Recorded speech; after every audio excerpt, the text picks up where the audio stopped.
Okay, so I'm going to go over number 32 on page 190 in our physics book.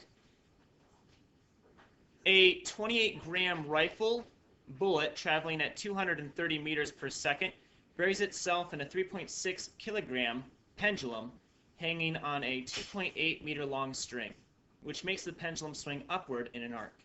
Determine the vertical and horizontal components of the pendulum's displacement.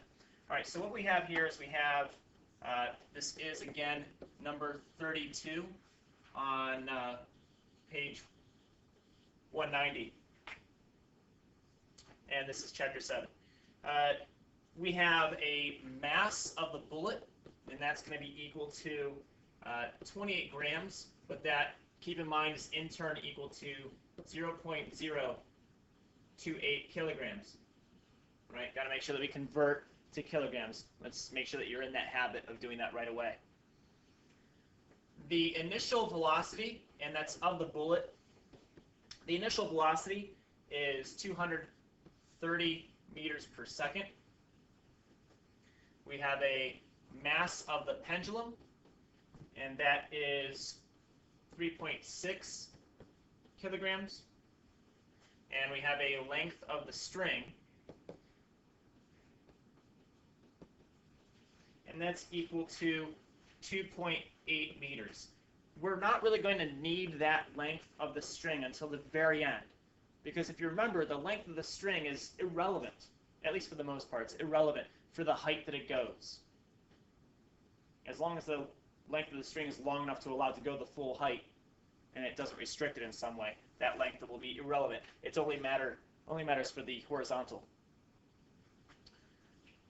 So to start off, let's just look at it this way. We have the momentum of the bullet plus the momentum of the pendulum is equal to the momentum of the bullet after the interaction plus the momentum of the pendulum after the interaction.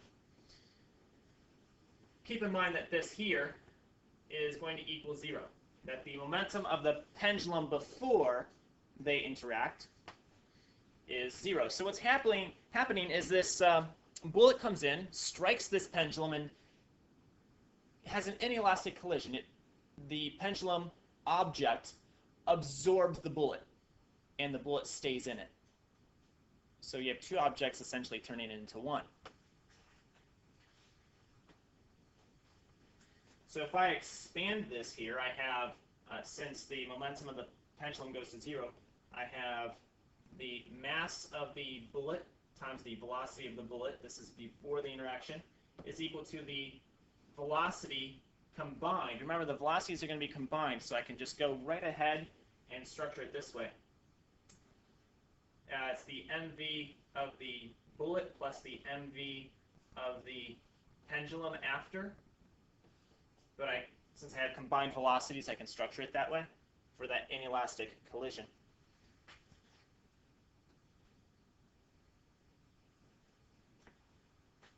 And I just simply solve for the velocity after.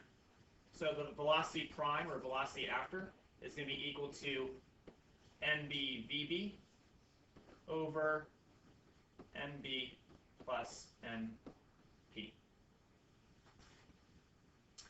Let's plug in our values for that. We have mass of the bullet is 0.028 kilograms times 230 meters per second.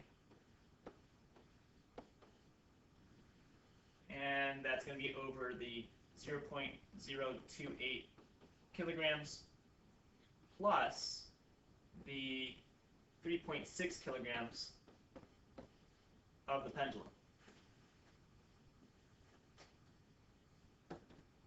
That in turn will give us a value of 0.16076.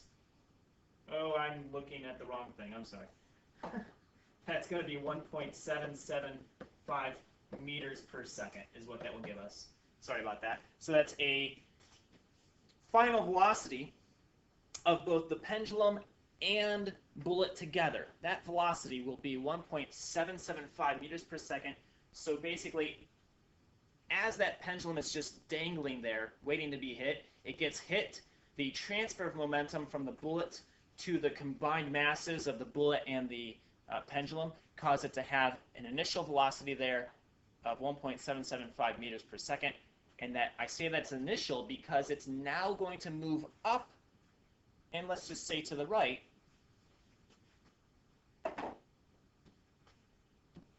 This. So let's say that the pendulum is at the bottom of this arrow, so that allows it to move up and to the right, so it's going to have some vertical and horizontal displacement.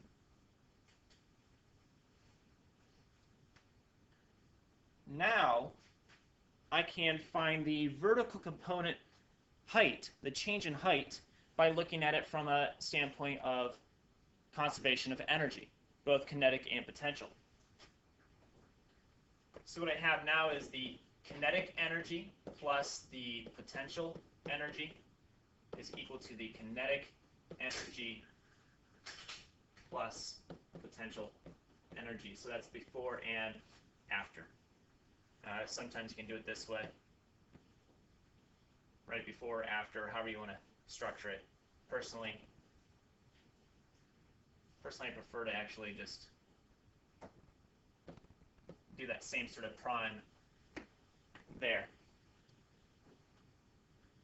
So I have kinetic energy plus potential. Now, here, we're talking about the pendulum, essentially, because for potential energy, this is going to be equal to 0 to start, and then afterwards, this here will be equal to 0 at the end.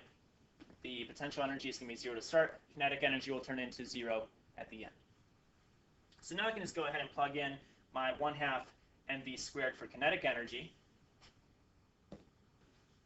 But remember, the masses are combined. So I have the mass of the bullet plus the mass of the pendulum.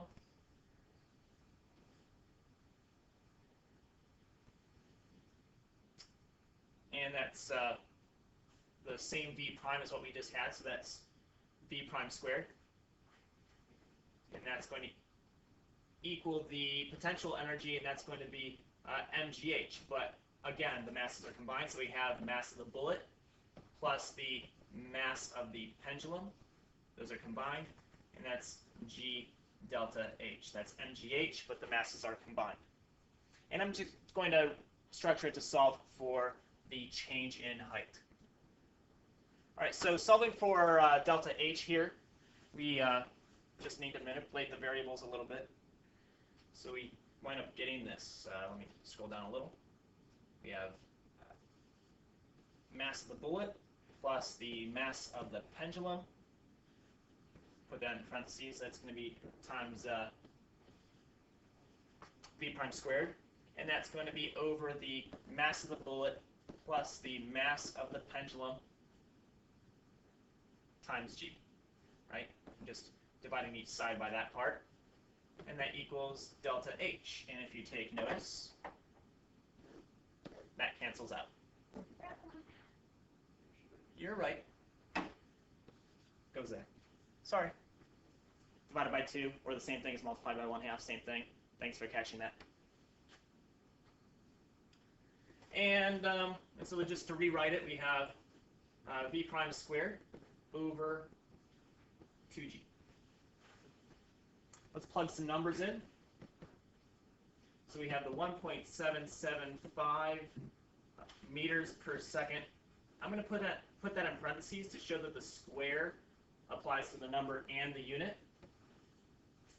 And that's divided by 2 times 9.8 meters per second squared. Just to show from a dimensional analysis standpoint, let's look at just the units. The units turn into meters squared over seconds squared. And then down here we have meters per second squared. So the seconds squared cancel out, and one of the meters cancels out, which just leaves us with meters. So it just goes to show that the dimensional analysis shows that we will be left with a distance, a height, and so our delta h is equal to 0.16076 meters, and we can certainly round that off to 0.16 meters. Okay, now we can look at the x direction. And so to show that, let me kind of draw some stuff. I've got the initial pendulum hanging down, and let's just treat like the triangle part of this arrow is the mass that absorbs the bullet. And so what it's going to do is it's going to move up this way. So let's draw that. Okay, it's got that having moved up some distance, and then here's where it was. So it's going to move from here to there. This is where it was. This is where it will be. So let's actually have both shown. And x will be the x direction displacement. I can have y being the y displacement, but if this is the length of the string, this whole thing here is also the length of the string. So the y displacement is actually going to be L minus, if you notice this here was how high it went, so it's going to be y is equal to L minus h.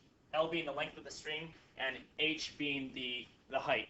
I suppose I could use a lowercase h since that's what I used in my,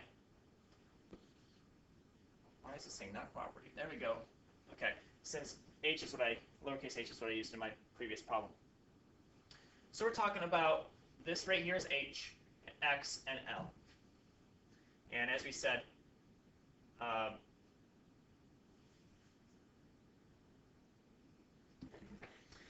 right, so sorry about that. I've got this is h, sorry, and this being y here.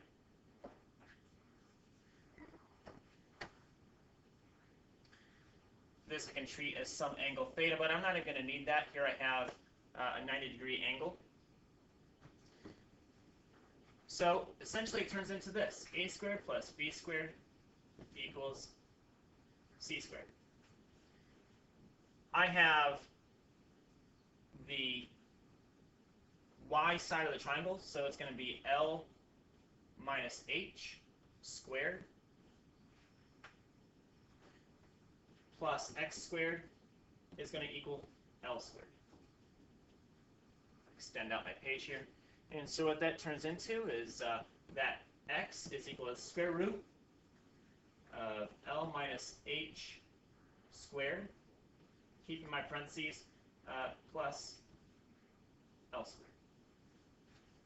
That'll give us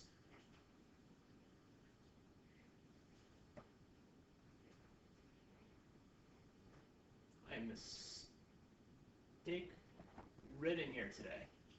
Mistake ridden. Let me reverse those and get it right.